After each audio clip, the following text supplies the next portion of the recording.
If everything's on the table, it's almost overwhelming and you're paralyzed by the options and you never actually mobilize in a concrete direction. Prudence is for that. Welcome to the EDIFY Podcast, where our guests share practical wisdom on living our faith in public. I'm Mary Fiorito. Thank you for joining us today.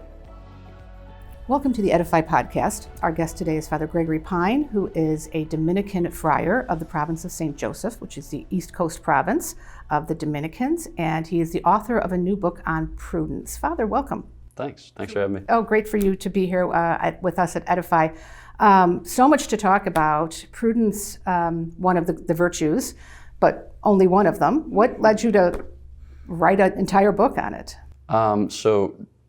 Short answer is the editor asked me to, which I suppose is like the unromantic answer. Right.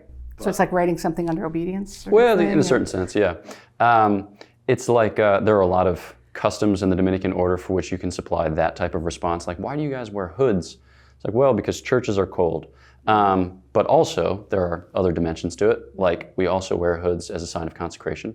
And so too with the aforementioned book. Because it was the type of thing where I read about it and I was, I suppose I was kind of bowled over by how beautiful St. Thomas Aquinas on prudence, just kind of as a theme, was in fact, because I associate prudence with what would it be? Like financial caution, or a kind of like crippling circumspection. Mm-hmm. And then when I encountered St. Thomas's teaching on it, I found it to be decidedly other. And so I kept reading about it, and then I wrote a paper about it, and then whenever I had an opportunity to talk about something, and people were like, is there something you want to talk about? But like, yep, exactly. And so as a result of that, the book came about. Well, let's back up a little bit. Where did you meet the Dominicans? I met the Dominicans in a book. Okay. So I read a book by Louis de Waal, The Quiet Light, and it was specifically the way that St. Thomas loved the Lord that I found especially beautiful. And because you read Lives of Saints, and you're like, cool for them. Right. And then you think about your own life and you're like, zero application.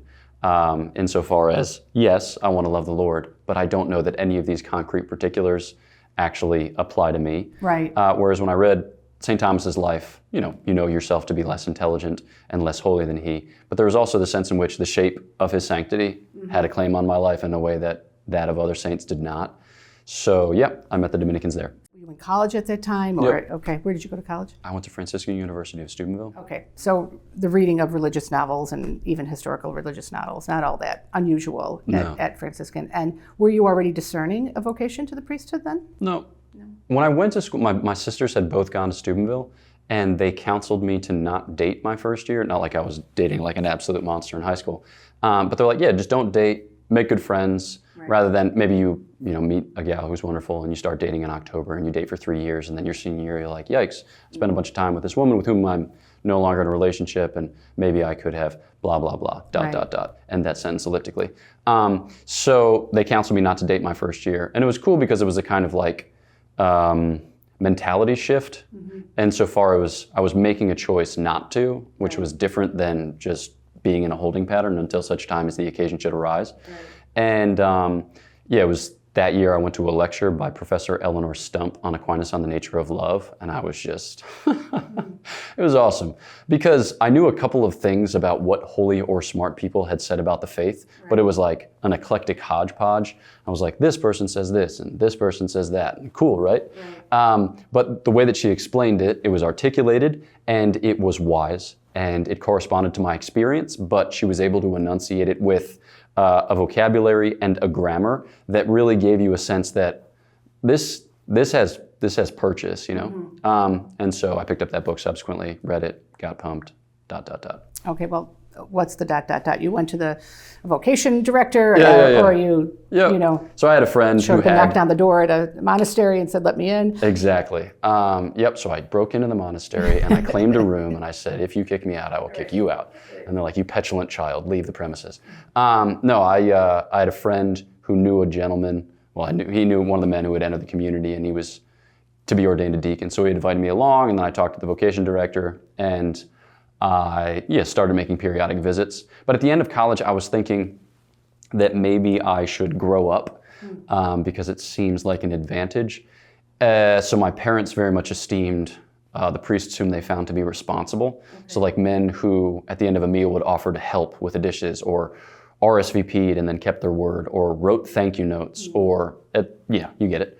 And then they were unimpressed by, young priests who seemed entitled and immature. And they're like, don't be like that. And it seemed like what the deciding factor was that a lot of the ones whom they found to be responsible had worked for a bit.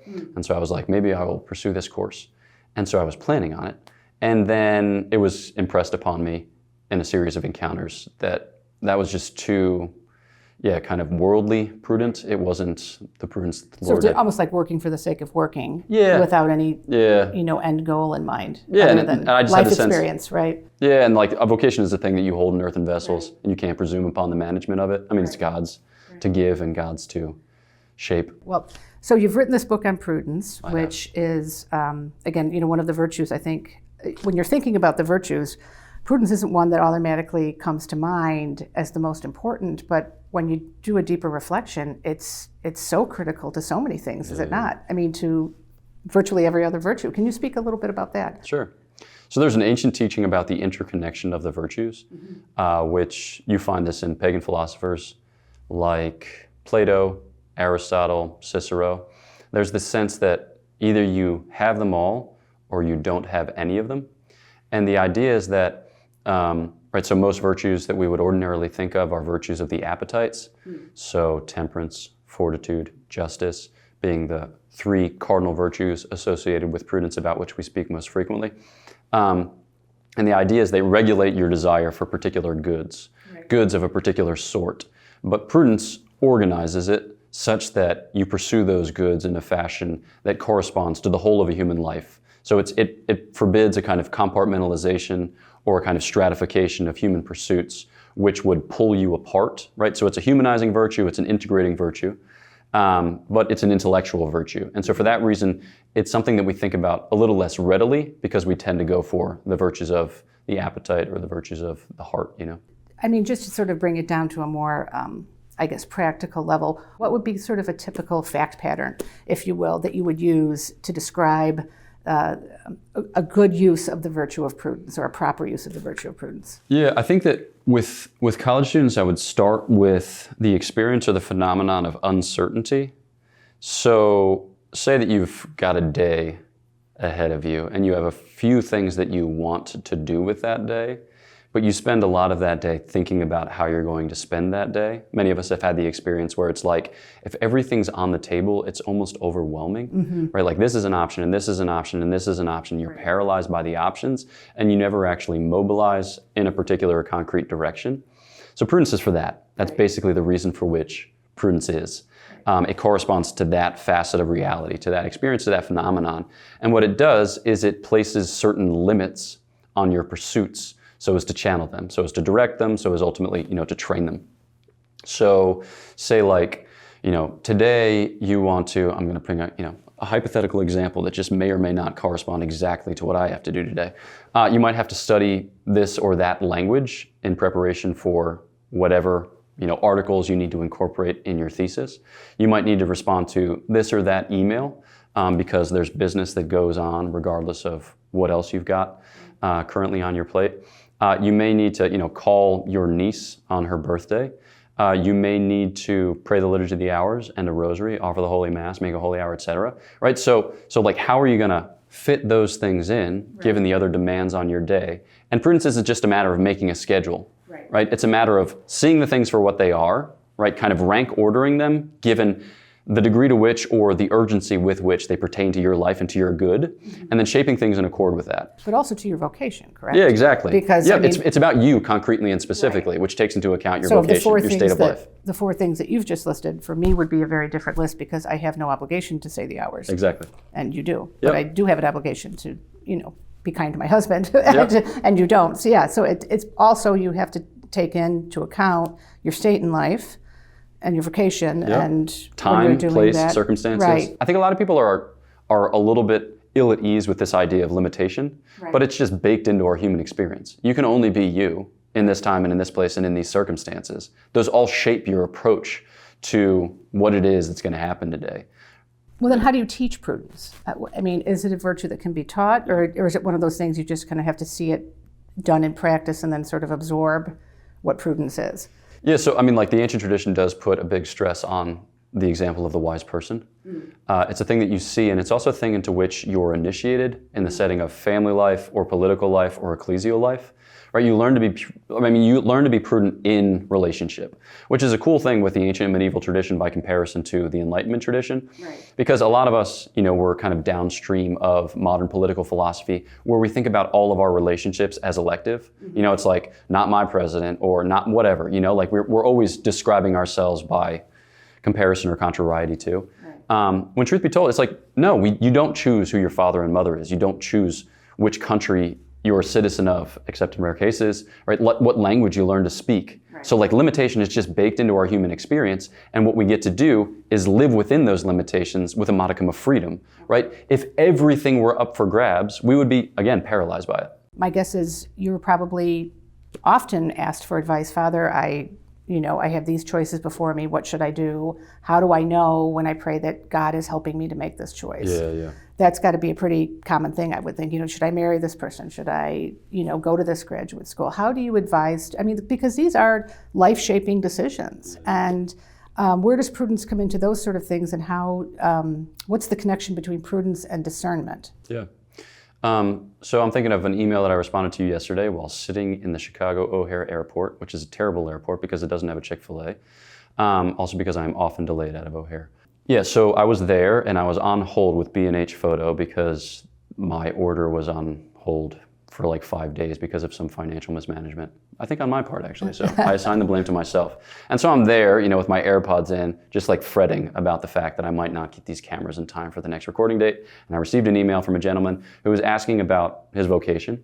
And he was saying, I'm very inclined to life with CFRs. But like one thing that has me a little nervous is I'm attracted to the intellectual side of the faith. And it doesn't seem like that plays a big part in their common life or their apostolate. What would you say? To which I responded, he'd been visiting with this community for a year. He feels great peace. He thinks that it's for him. There's just this hesitation. Right. And so what I said is, I think you do well to become a CFR. I trust their community, and the men that I know, who are CFRs, are good men. Yeah. And I think in the 21st century, with religious life in the current state, which we find it to be, I think that you're blessed to find a good community. And also, your intellectual appetites will, on account of the fact that they are consecrated, they are the Lord's. You don't have to worry about them being wasted because they've been consecrated. And the Lord will make use of them in the way that He sees fit, but you're always going to be limited. Right? Because if you were to enter another place where they're put more of an emphasis on the intellectual life, you'd lose something that you might have with the CFRs. Right. And so if you continue to pursue this path, but you find that the Lord is ruining your plans and sending you in another direction, then it's worth inquiring into. Mm-hmm. But I think that you have sufficient certainty or sufficient confidence in the present course that you can pursue it and pursue it to great benefit. Mm-hmm. Right? And the Lord, within the limits of this particular and concrete choice, will bless it abundantly. So that's my kind of go-to move. Well, then what would you say then to someone who has, maybe you're hearing confessions, say for example, and they have acted imprudently? Yeah. What's the corrective to not acting with prudence? Is it kind of a natural self-corrective because it's you have to live with the consequences, or is there something more that can be done in that regard? It depends on what the failure is. There's lots of ways to sin against prudence. So you can be insufficiently reflective, but you also can be hyper-reflective. Like you can always be mulling over a decision and actually get to taking it. So I would counsel different things depending on the particular sins that are concerned. So for the person who doesn't reflect sufficiently or who lacks the kind of memory to retain a hold on past decisions and how they have gone, I might recommend journaling. Mm-hmm. For instance, like make a journal notebook. Make a decision journal or a decision notebook where you write what you thought about the decision at the time, 5 sentences, right? And then just revisit it every 2 months. How did that go? And in what ways did you deceive yourself? You might have said, the last 3 times that I had X number of beers before going to sleep the day before a big athletic competition, it didn't go well, but this time it will go well because I've trained myself to consume beers at a more alarming rate. So this will definitely, it's just like, we have to become accustomed to hearing ourselves lie to ourselves. So that way we can begin to speak truth back into those lies. So like that might be a way in which to do it. For another person who takes too much time to reflect upon a decision, I might kind of push them in the direction of a little more precipitousness, right? Or just decisiveness. say like, give yourself a time limit. All right, so if it's a big ticket item, you might give yourself 2 days. If it's a smaller ticket item, give yourself 2 seconds, right? Do I get a haircut today or tomorrow? It doesn't matter, right? Just choose, just schedule it, and then just don't look back because it doesn't matter. And we can say that about a lot of things in life. Like, they don't matter and no one cares. And there's a freedom that comes with that. Not to say that we're all closet nihilists and Christianity is just a little patina that we just brush over the fact that we're staring into the void. But in the sense that we assign importance to the things that merit importance, but ultimately that importance is to be found with the people, like with the relationships that we've cultivated, how we've come to discover the Lord in the midst of it. And you can have intimacy with the Lord regardless of whether you're sitting in the barber chair today or tomorrow. Doesn't matter. Well, what age would you recommend starting to very specifically teach children about prudence? I mean, I think that parents are teaching their children prudence all the time, right? Like, do you want 1 marshmallow now, or do you want 2 marshmallows in 5 minutes? Like, delayed gratification is a lesson in prudence because children have to be able to project their lives into the future. Otherwise, they will just be the slaves of their appetites. And you see that, like whenever you encourage a child to share, you're teaching the child to enjoy peaceable communion rather than just fighting, because the child knows that even if the other party is more to blame than he or she is, that everyone's going to get punished because mom wasn't there at the time to determine whose fault it was, and so she's going to try to be as fair as she can be. So like, you learn that from a young age. You're always in the school of prudence, but you have to be, sufficiently reflective on your own experience and on the experience of others to incorporate it into a human culture. Well, I was reading something by one of your brother Dominicans, who is now with the Lord, I believe, Father Henry Dominique Lacordaire, who has written on virtue and preached on virtue. And this is the quote that kind of struck me about virtue. "Love without virtue is but weakness and disorder. By virtue, it becomes the accomplishment of all duties." And that's a really sweeping commentary on virtue. Can you explain a little bit more what he meant by that?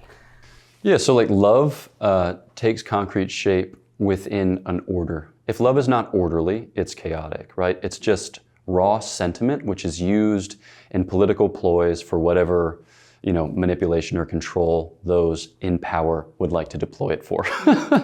It's just like, without being like too on the nose about it, but like, you think about these tautological claims, which are often trotted out as a way by which to like undermine the dignity of marriage, right? Like love is love. Like what does that mean? Or the fact that like equality is seized upon and leveraged. It's an undifferentiated equality because it has such a raw emotional force, but it's a love that hasn't been disciplined within an argumentation, right? Because if we tell people that like do whatever your heart desires, well, my heart desires different things in different ways, and I need to be able to order those pursuits, or I will be the slave of the lowest desires. Like for instance, I have YouTube blocked on my computer, right? And why is that? I know that if I spend a lot of time on YouTube, I'll watch sports highlights and I'll watch angry political commentary because there's nothing so good as just getting stirred up about what silly people are saying on this side of the aisle, And so it's just like, if your hand causes you to sin, cut it off and cast it from you, because I want to be in pursuit of higher ordered goods. And I know that if I just expend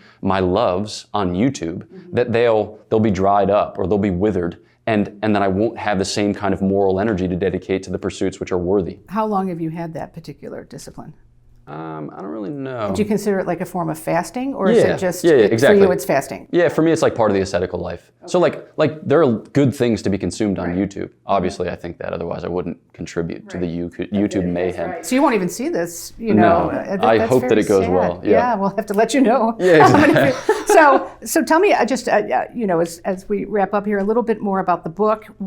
Who is the intended audience? Yeah. Because I think it's something that could be so useful for everything from confirmation students to students trying to just discern a vocation. Is it written at a particular level, or is this kind of more accessible to less educated people, I suppose? My wheelhouse is like the kind of ordinary 18 to 35-year-old Catholic who has some interest in like the intellectual side of the faith. Right. The person is not like studying the faith in a formal way or necessarily engaged in whatever intellectual apostolates, but has a desire for, I would say that, they're at the heart of the church. I want to call each thing by its right name, right? And I want to place that, again, that kind of vocabulary and grammar within an orderly proposal, right? Within like an orderly enunciation of the faith. And so, I think that some people are inclined to that, some people less so. So when you are finished with graduate school, which sounds like is going to happen in the near future, what is it you're hoping that you might do? Where the Lord might use you? Do you want to teach? Where do you feel using your gift of virtue of prudence? Fortunately, it doesn't matter what I think. So you'll just be. I mean, no, this is just a question I have about religious life. Are you allowed to express a preference? Yeah. So, or in this particular instance, I haven't really. It's been told to me, like, you'll probably do this. Do you have any serious hesitations about that? Okay. Or are there reasons for which you think that would be a catastrophic failure? And it's like, yeah, of course I do, because I'm involved. Right. Right, but like, no, usually there is some of that, but it kind of, as you go along the way, it gets more specified, I suppose. Okay. But yeah, there's this kind of disposition or a desire to be always available, right? Assignable, eminently assignable. You don't want to make yourself unassignable insofar as you've become hyper-specified or insofar as you've become intransigent. Right. So yeah, I'll probably teach. I'll probably work with intellectual apostolates of my province and beyond. I'm not an especially creative person. I'm kind of like we need a bloodied corpse to throw in front of this onrushing train who is willing to do some work. And I'm like, send me. Since we kind of started with the Catholic novel that seems to have changed your life, or at least given you direction, what are your 3 top Catholic novels? I mean, fiction. What are the 3 that you like the most, or you think people should read? Or so it's the kind of thing that, like, for me, it just kind of depends day by day. Right. So Graham Greene, I typically don't like too terribly much because whatever, doesn't matter. But The Power and the Glory, I think, is his best. I think it's his most credible, and it's a story of redeemed failure, which I think if there is something redeemable about failure, then there's hope for us. So yeah, I like The Power and the Glory for that reason. I've read a few Evelyn Waugh novels. The one that people recommend most often is Brideshead Revisited, which I think is a really beautiful meditation on, like, the entanglement of love. Right. So like love of friendship, and then like spousal love or romantic love, and then love of God. You see how they, I don't know what the right word would be, like dovetail or give unto each other. Right. And that when one is honest in love, when one is sincere or genuine in love, that provides an opening for higher loves. And so, which is, I mean, like the principle behind asceticism. Right. So I'd say Brideshead Revisited would be another keeper.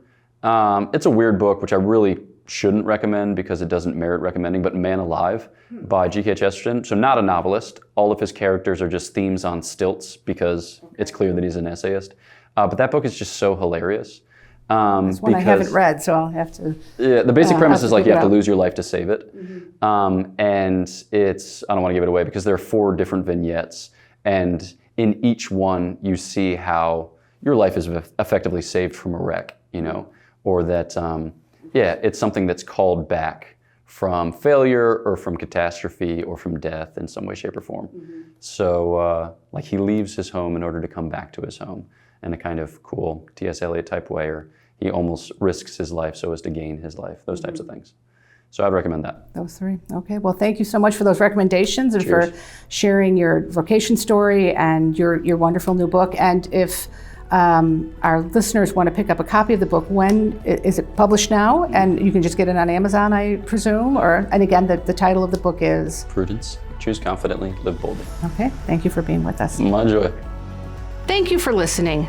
To make it easier for you to listen to future EDIFY Podcast episodes, please make sure you subscribe over at Apple Podcasts, Spotify, or wherever you listen to your favorite podcasts. Thank you.